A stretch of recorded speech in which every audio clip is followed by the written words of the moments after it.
Halo teman-teman, assalamualaikum warahmatullahi wabarakatuh. Apa kabar kalian semuanya? Semoga selalu sehat dan baik-baik saja. Ya, sebelumnya saya ingin mengucapkan minal aidin wal faidin, mohon maaf lahir dan batin, terutama buat teman-teman semuanya yang ikut merayakan Hari Raya Idul Fitri. Dan sekaligus saya ingin meminta maaf buat teman-teman semuanya. Mungkin dari saya ada kesalahan yang nggak sengaja atau gimana, ya mohon dimaafkan. Ya, jadi pada pertemuan kali ini kita belum mereview ya dulu. Sedikit informasi buat kalian. Jadi nggak lama kemarin itu saya habis pindahan tempat tinggal gitu ceritanya. Jadi kalau misalnya kalian itu mungkin lihat saya bikin konten yang backgroundnya itu pantai atau di perkotaan bisa dibilang. Nah sekarang ini tuh saya udah pindah bisa dibilang desa gitu ya. Nah jadi kemungkinan sekarang dan atau mungkin kedepannya itu di channel ini atau mungkin saya bakal bikin konten di outdoor atau mungkin sekarang nih teman-teman bisa lihat itu saya di tengah hutan. Bisa dibilang kayak gitu. So tapi teman-teman gak usah khawatir, mungkin kedepannya saya bakalan review yo. Dan sebenarnya tuh saya banyak yo yang belum di review dan banyak banget informasi yang pengen banget saya bagiin ke teman-teman semuanya. Cuma ya kendalanya ya semuanya itu proses butuh waktu. Jadi kalau misalnya teman-teman kemarin tuh banyak yang komentar misalnya review ya inilah review ya itu, mungkin satu demi satu bakalan saya kabulin. Cuman saya minta kesabarannya karena semuanya itu butuh waktu. Ya insya Allah bakalan saya kabulin requestan teman-teman semuanya. Ya itu adalah sedikit informasi buat teman-teman semuanya. Penting atau enggak ya tetap saya informasiin buat kalian semuanya. So jadi pada pertemuan kali ini kita akan mereview sebuah benda yaitu besar banget ini di belakang saya. Nah jadi di video kali ini tuh banyak banget informasi yang bakalan saya sampaikan. Nah jadi alangkah lebih baiknya lagi teman-teman nontonnya tuh jangan di skip biar nggak jadi salah paham waktu saya jelasin informasi-informasi yang penting di dalam video ini. So jadi langsung aja kita kupas tuntas si tenda di belakang saya setelah yang satu ini.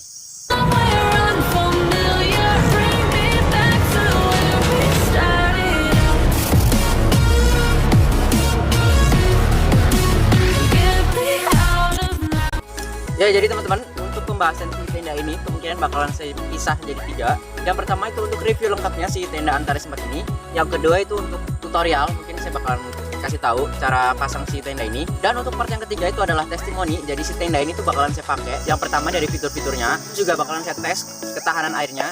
Dan saya bakalan rangkum jadi satu di part 3 itu kelebihan sama kekurangan si tenda Antares 4. Nah jadi sekedar informasi buat teman-teman semuanya, si tenda Antares 4 ini udah saya upgrade. Nah jadi apa aja yang udah saya upgrade dari si tenda Antares 4 ini? Nah jadi kemungkinan kalau misalnya teman-teman semuanya beli si tenda Antares 4 ini ya nggak bakalan sama kayak punya saya. Penjelasan lengkapnya nanti di konstruksi atau penampakan si tenda ini. Nah sekarang kita masuk di spesifikasi tenda Antares 4 biar kalian tuh nggak bingung dari apa yang bakalan saya jelasin nanti teman-teman. Ya ini dia adalah tenda camping kapasitas 4 orang dari brand Basic Outdoor series Antares 4. Atau cara gampang penyebutannya adalah tenda basic Antares 4. Nah jadi apa aja sih informasi yang bakalan saya sampaikan seputar tenda ini? Nah jadi langsung aja kita bahas. Ya ini adalah spesifikasi dari tenda basic outdoor Antares 4. Tenda ini termasuk dalam kategori tenda semi ultralight. Tenda ini juga sudah double layer dengan PU 3000 mm. Nggak tanggung-tanggung tenda ini juga sudah dibekali dengan frame alloy yang pastinya jauh lebih kuat daripada frame fiberglass. Maksud dari double layer yaitu adalah tenda ini itu memiliki dua lapisan, yaitu lapisan outer atau lapisan luar dan lapisan inner atau lapisan bagian dalam. Sedangkan 3000 mm yaitu adalah waterproof rating atau ketahanan si tenda ini terhadap air hujan. Sebagai contoh, payung itu rata-rata PU-nya sekitar 300 mm, sedangkan tenda ini sudah 3000 mm, yaitu dengan kata lain tenda ini sudah aman banget untuk menahan curah hujan di gunung-gunung di Indonesia. Outer tenda ini memiliki bahan 190 T polyester dengan PU 3000 mm dan sudah dilengkapi dengan simsil. Bagi teman-teman yang nggak tahu, simsil itu adalah semacam pelapis khusus yang digunakan untuk melindungi si jahitan-jahitan ini dari tetesan air. Jadi teman-teman gak usah khawatir kalau misalnya ada hujan deras, tenda ini nggak bakalan rembes di bagian jahitan-jahitannya teman-teman. Untuk framenya ini sudah aluminium alloy, untuk besarnya itu kurang lebih segitu dan mempunyai dua buah pasang untuk frame utama dan satunya untuk vestibul. Karena tenda ini tergolong dalam jenis tenda semi ultralight, jadi untuk alasnya itu masih menggunakan terpal. Nah, seperti yang udah saya bilang tadi, tenda ini udah saya upgrade. Maksudnya adalah ada beberapa item yang sudah saya ganti. Contohnya di bagian cara pemasangan outer ke innernya yang seharusnya itu dipasang, sudah saya ganti dengan menggunakan buckle kayak gini yang seharusnya jauh lebih fleksibel. Seperti penggunaan pada tenda-tenda jenis ultralight atau profesional seri yang sudah menggunakan buckle kayak gini. Mungkin buat teman-teman yang udah tahu ya kurang lebih kayak gini, tapi kalau misalnya teman-teman yang belum tahu ya ditunggu aja di part 2 nya di pemasangan tenda ini. Lagi-lagi walaupun si frame tenda ini sudah menggunakan aluminium alloy, namun pasaknya masih menggunakan pasak besi yang masih tergolong berat ya teman-teman, dan juga rawan bengkok kalau ditancap di medan yang keras. Ya untuk layer kedua atau bagian innernya menggunakan bahan polyester breathable untuk bagian bawahnya, jadi kalian itu lebih gampang bernapas. Sedangkan untuk bagian atasnya itu menggunakan battery mesh atau semacam jaring. dengan perbandingan 75% polyester breathable dan 25% battery mesh. Dan kemungkinan tenda ini kalau malam ya nggak terlalu hangat sih karena bagian atasnya itu mesh. Tapi teman-teman nggak perlu khawatir karena battery mesh itu adalah jaring yang kerapatannya ya lumayan rapat, jadi serangga-serangga seperti semut atau lainnya itu nggak gampang masuk ke bagian dalamnya. Nah, tapi untuk pemasangan inner ke frame-nya itu sudah menggunakan buckle atau hook ya, atau cantelan kayak gini itu udah jauh lebih bagus lah ketimbang tenda-tenda zaman dulu atau tenda-tenda yang masih ditusuk atau tenda jenis konvensional. Untuk panjang kali lebar si inner ini itu 210 kali 210 cm dan bisa diperjelas lagi kalau tenda ini muat untuk 4 orang. Sebenarnya muat untuk 5 orang kalau dipaksain, tapi ya kemungkinan bakalan sempit-sempitan. Tapi ya sebenarnya keunggulannya untuk menambah suhu di dalam tenda itu biar lebih hangat. Untuk bahan alas tenda ini menggunakan bahan polyethylene atau PE ya, semacam terpal dengan PU 3000 mm. Ya ini udah aman lah dari rembesan air. Tapi sayangnya teman-teman, tenda ini belum include footprint atau semacam kain tambahan untuk bagian alasnya. Tapi nggak terlalu masalah sih menurut saya karena alasnya itu sudah menggunakan bahan terpal, jadi lebih tebal. Nah, untuk minimal packingnya kurang lebih ukurannya tuh kayak gini, dan di tas tendanya ini kurang lebih kayak gini, ada spesifikasi dari si tenda ini. Dan untuk si tas tendanya sudah dilengkapi dengan buckle untuk kompresi ya, jadi packingannya tuh bisa dikecilin terutama kalau misalnya untuk masuk ke dalam carrier atau tas gunung. Hampir kelupaan, untuk panjang teras ke depan ini itu kurang lebih sekitar 90 cm, sedangkan untuk tinggi si tenda ini sekitar 120 cm. Jadi ya rawan terkena angin sebenarnya kalau angin kencang. Ngomong-ngomong soal packingan, tenda ini memiliki berat sekitar 3 kg. Ingat, ini tenda bukan ultralight. Otomatis untuk kapasitas 4 orang, tenda ini termasuk dalam kategori ringan untuk beratnya. Maksudnya gimana tuh? Ya pokoknya gitulah. Nah, untuk tali samping kanan samping kirinya ini untuk buat pasak, saya juga udah ganti. Ini pakai tali prusik. Sebelumnya itu masih pakai tali elastis gitu ya. Jadi supaya jauh lebih kuat, ya saya ganti pakai tali prusik dan juga biar tarikannya itu lebih panjang. Otomatis si innernya bakalan dijauhkan sama si outer. Nah, untuk di setiap pembeliannya itu sudah dapat guideline atau tali prusik tambahan ya, atau tali prusik cadangan ya, untuk jaga-jaga kalau misalnya kalian kekurangan tali tambahan, atau juga bisa dipakai untuk membuat teras depan atau kanopi. Nah, itu kurang lebih spesifikasinya itu kayak tadi. Kalau misalnya kalian masih bingung, tinggal putar ulang aja atau mungkin kalian coret-coret kolom komentar di bawah. Nah, jadi tenda ini adalah tenda kapasitas 4 orang ya, khususnya kalau misalnya kalian itu pendaki ya atau campinger atau apapun itu yang berkelompok, itu cocok banget pakai tenda Antares 4 ini karena kapasitasnya itu untuk banyak orang. Tapi kalau misalnya untuk solo camping atau hiking ya mungkin masih terlalu besar, apalagi kalau kalian masih sendirian. Yakin nggak capek sendiri mulu? Ya oke, jadi biar sama-sama nggak bingung, nanti bakalan saya perjelas lagi dari apa yang barusan saya jelasin. Nah oke, untuk pembahasan yang pertama kita masuk ke konstruksi atau penampakan si tenda Antares 4 ini. Ya, sesuai dengan namanya, tenda ini berkapasitas 4-5 orang. Nah, jadi kita mulai bagian per bagian. Jadi di depan sini terdiri sebuah vestibul atau teras. Nah, untuk bagian sini yang bisa kalian lihat itu sebuah pintu utama, akses menuju ruangan utama. Nah, jadi di sini tuh ada pintu untuk bagian dalam atau inner. Nah, di sini adalah pintu untuk outernya atau bagian lapisan luarnya. Nah, jadi kita coba buka gulungannya. Ya, ini dia adalah penampakan kalau misalnya si pintu outernya atau pintu terasnya itu kita tutup. Jadi penampakannya itu kurang lebih kayak gini. Nah, untuk pembukaannya itu di sini tuh pakai resleting. Nah, di sini tuh ada zipper. Terdapat 2 zipper dan juga dilengkapi dengan si velcro biar kalau misalnya teman-teman nutup si resletingnya kayak gini itu masih terlindung sama si velcro-nya, teman-teman. Nah, di sini juga sama. Nah, kalau misalnya teman-teman buka, tinggal teman-teman gulung aja kayak tadi. Atau kalau misalnya teman-teman punya trekking pole atau mungkin sejenis tongkat ataupun pakai kayu juga bisa. Di sini tuh udah ada holder untuk menaruh si trekking pole atau tongkat tadi, teman-teman. Jadi teman-teman itu bisa bikin teras tambahan.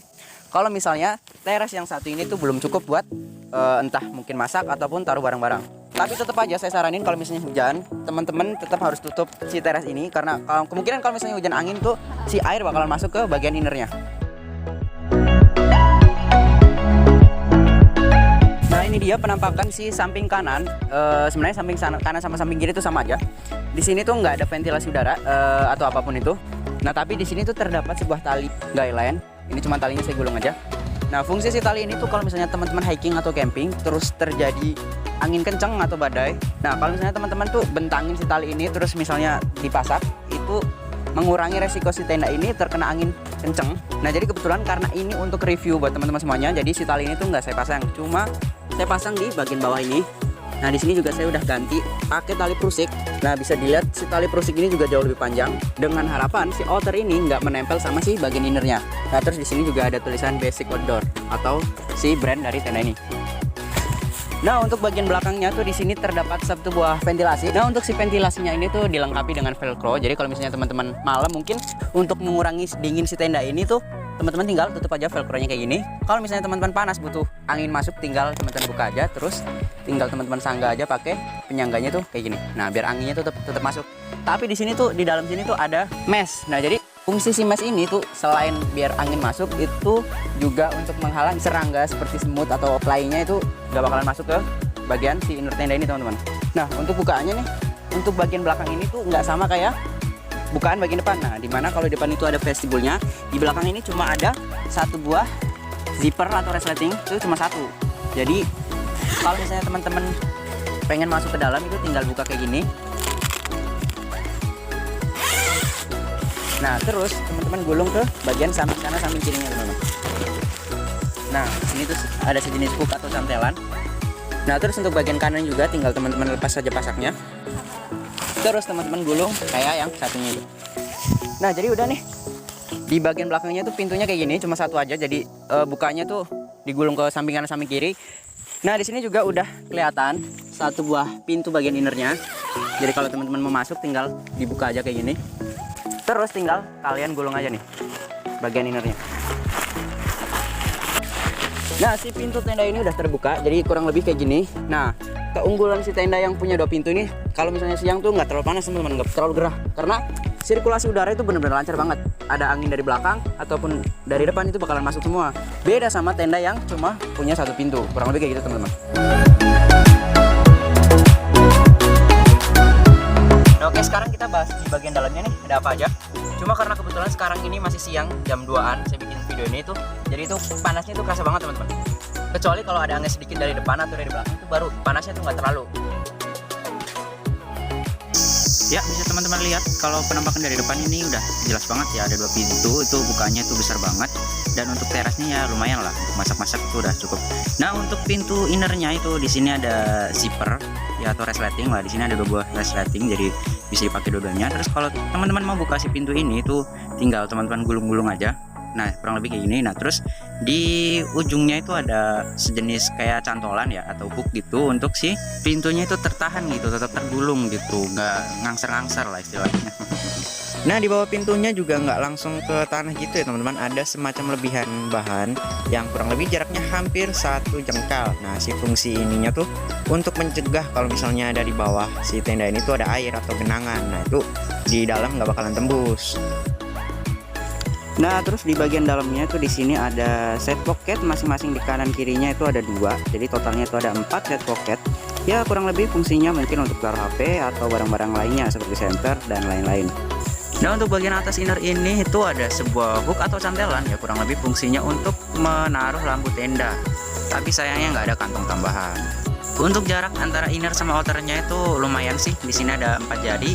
Ya itu udah lumayan terlindungi dari yang namanya kondensasi untuk di bagian outernya, karena si tetesan kondensasinya itu langsung jatuh ke bawah, nggak bakalan nempel ke si innernya. Berhubung pintu belakang tenda ini tuh nggak ada terasnya, ya saran saya kalau misalnya kalian masang pasak untuk pintu bagian belakang itu harus benar-benar kencang supaya innernya itu nggak nempel sama outernya. Walaupun alas si tenda ini tuh masih pakai polietilen atau bahan PE ya semacam terpal, itu saya lebih suka karena dia tuh jauh lebih tebal dan lebih aman. Kalau misalnya di bawah tenda ini tuh ada semacam batu atau ranting yang tajam, itu harus benar-benar hati-hati. Apalagi si tenda ini tuh nggak include footprint, jadi teman-teman tuh harus pintar-pintar nyari tempat sebelum berdiriin tenda ini. Nah jadi ini dia ya untuk lubang ventilasinya. Di sini tuh ada kayak penyangga yang dilapisi velcro, jadi kalian bisa sesuka hati ya buka atau tutup. Tapi harus dijaga juga sih, takutnya si velcro-nya tuh udah nggak lengket lagi. Ya teman-teman tahu lah untuk penggunaan barang untuk jangka waktu lama. Nah kayaknya udah nih pembahasan di bagian dalamnya ya teman-teman, gak usah khawatir, tenda ini tuh udah jelas banget anti air lah ya istilahnya, karena di dalamnya tuh udah disimsil full, jadi nggak usah khawatir lagi teman-teman. Nah itu dia teman-teman kurang lebih penjelasan atau review lengkapnya dari tenda Antares 4 ini. So kalau misalnya teman-teman punya pertanyaan yang mungkin dari penjelasan tadi tuh masih belum dipahami, teman-teman bisa coret-coret kolom komentar di bawah. sebisa mungkin saya bakalan jawab pertanyaan dari teman-teman semuanya. Ya, jadi seperti yang saya bilang, ini adalah part 1 dari 3 part. Nah, jadi untuk part 2-nya kalian tunggu aja.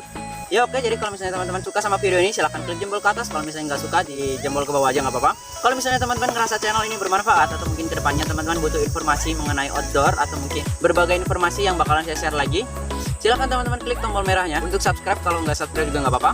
Saya Dims dari channel Dims Youtuber mengucapkan makasih banyak buat teman-teman yang udah stay tune sampai akhir video. Sampai ketemu di part berikutnya tenda basic Antares 4. Wassalamualaikum warahmatullahi wabarakatuh dan see you to the next video. Dadah.